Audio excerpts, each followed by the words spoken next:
The Belgian flag hangs at half-mast in Brussels. By some estimates, Belgium has supplied the highest per capita number of fighters to Syria of any European country. Photograph. Belga v. Rex. Shutterstock. Belgium seems an unlikely location for a hub of European extremist violence, but there are good reasons for the concentration of radical activity in the small state. Many of the problems that lead to militancy are common across the world, developing and developed, and though they may differ in severity, have the same consequences. These include a sizable and poorly integrated Muslim minority, high levels of youth unemployment in that community, the availability of arms, a highly developed communications and transport network passing through the country, authorities that have been often complacent and always under-resourced, and domestic political instability. Like other countries, Belgium has also seen the apparently inexorable spread of a violent ideology through social media, and among peers which, if it does not directly encourage violence, certainly promotes a hate-filled,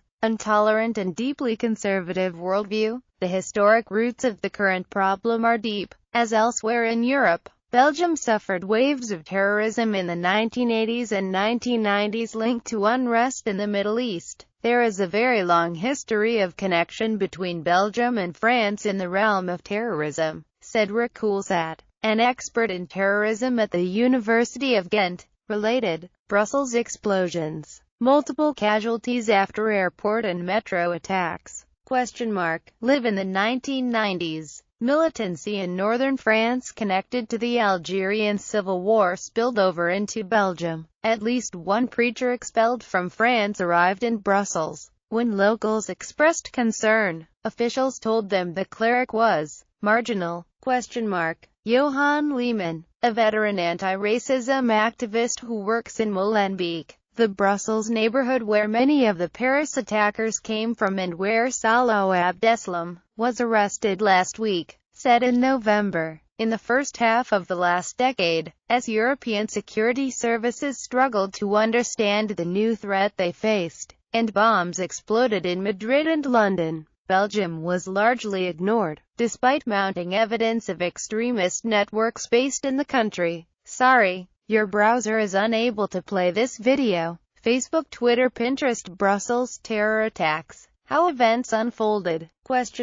Video explainer. If only a few score Belgians made their way to Iraq, this was still a sizable contingent in relative terms. The volunteers included a convert from Charleroi who died in 2005 while bombing a U.S. convoy in Iraq, becoming the first European woman to launch a suicide attack. Others traveled to Afghanistan. In 2008, a network sending young Belgian Muslims to al-Qaeda training camps was broken up. Many appeared disappointed by what they found in the combat zone, but that did not seem to stem the flow. Several returned with the intention of committing attacks at home. Prosecutors claimed. Map of the Brussels attacks in Belgian cities. Ostensibly non-violent radical networks flourished. One particular group attracted the attention of authorities, eventually prompting a vast trial. However, as in other European countries, it was the war in Syria that catalyzed deep existing problems.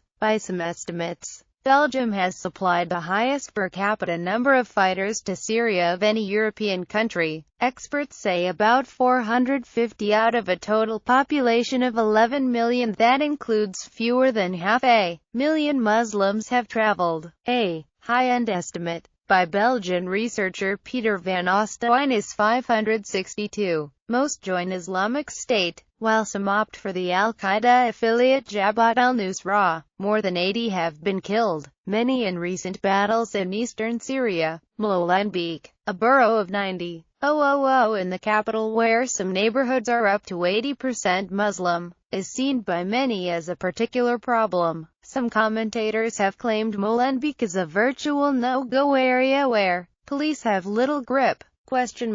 But interviews on the ground reveal a diverse community struggling to come to deal with a significant problem. Lehman, the activist who also works there, said recruiters often told teenagers their parents do not know